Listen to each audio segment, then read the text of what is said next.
నిజామాబాద్ నగరంలో సంచలనం సృష్టిస్తున్న జంట హత్య కేసులకు సంబంధించి నిజామాబాద్ పోలీసులు కొన్ని గంటల వ్యవధిలోనే ఛేదించారు. నిజామాబాద్ నగరంలోని హైమద్పురా కాలనీకి చెందిన మైసయ్య, లక్ష్మీలు రాత్రి హత్యకు గురయ్యారు. తన తండ్రి అక్రమ సంబంధం పెట్టుకున్నాడన్న కోపంతోనే మైసయ్య రెండవ భార్య కుమారుడు సతీష్ అర్ధరాత్రి రంపంతో తన తండ్రి మైసయ్యను, లక్ష్మిని గొంతు కోసి అతి దారుణంగా హత్య చేశాడు. విషయం తెలుసుకున్న పోలీసులు మైసయ్య సెల్ ఫోన్ ఆధారంగా నిందితుడు సతీష్ ను పట్టుకొని విచారించగా హత్య తానే చేశానని ఒప్పుకోవడంతో సతీష్ పై కేసు నమోదు చేసి రిమాండ్కు తరలిస్తున్నట్లు పోలీసులు తెలిపారు. ఓ కంపెనీలో మైసయ్య వాచ్మెన్ గా పనిచేస్తున్నాడు. సతీష్ తన తల్లిని కాదని మూడవ భార్యని వివాహం చేసుకున్నాడని, అలాగే తన ఆస్తిలో ఎలాంటి భాగస్వామ్యం లేదు అనటంతోనే మనస్తాపానికి గురై సతీష్ హత్య చేశాడని పోలీసులు తెలిపారు. సతీష్ తెలంగాణ ధూమ్ధాంలో పాటలు కూడా పాడారని పోలీసులు తెలిపారు.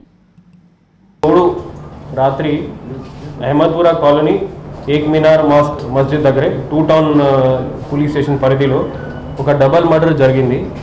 దీని గురించి మాకు పోలీస్కి 23 ఉదయం ఒక 2 బాడీస్ దొరికిన అట్లా ఇన్ఫర్మేషన్ వచ్చింది.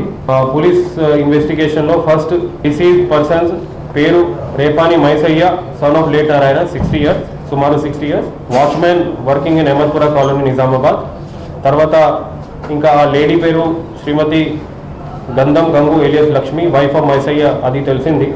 ఈ ఒఫెన్స్లో, ఈ మర్డర్లో 2 వ్యక్తులకి నెక్లో థ్రోట్ ఇంజరీస్, అంటే ఒక షార్ప్ వెపన్, కత్తిలాగే ఒక వెపన్తోనే షార్ప్ ఇంజరీస్ క్లియర్గా కనిపించినాయి. తర్వాత అక్కడే స్థలంలో investigation officer town inspector Yadaiah వచ్చి మొత్తం పంచనామా చేసినారు. బాడీ మీద మొత్తం చిల్లీ పౌడర్ పడేసి కనిపించింది. దీనికి ఉద్దేశం అంటే ముద్దాయి మర్డర్ చేసిన తర్వాత పోలీస్ టీమ్కి, క్లూస్ టీమ్ కానీ డాగ్స్ టీమ్కి ఒక డైవర్ట్ చేయడానికి చిల్లీ పౌడర్ స్ప్రింకిల్ చేసి పారిపోయినాడు. మైసయ్య కొడుకు వచ్చినాడు అట్లా తెలిసింది. ఆ క్లూజ్ మీద మేము ఒక సస్పెక్ట్ పేరు మాకు వచ్చింది, సతీష్ పేరు వచ్చింది. ఆ క్లూజ్ మీద మళ్ళీ ఫోకస్ చేస్తే సతీష్ ఖచ్చితంగా వచ్చినాడు ఆ రోజు రాత్రి, అది తెలిసింది. ఇది చేస్తే ఫైనలీ మాకు లింగతండ ముత్తకుంట విలేజ్ నిజామాబాద్ మండల్లో సతీష్ అక్యూజ్ దొరికినాడు. 2 చనిపోయిన వ్యక్తులకి మొబైల్ అక్కడే స్థలంలోనే దొరికింది.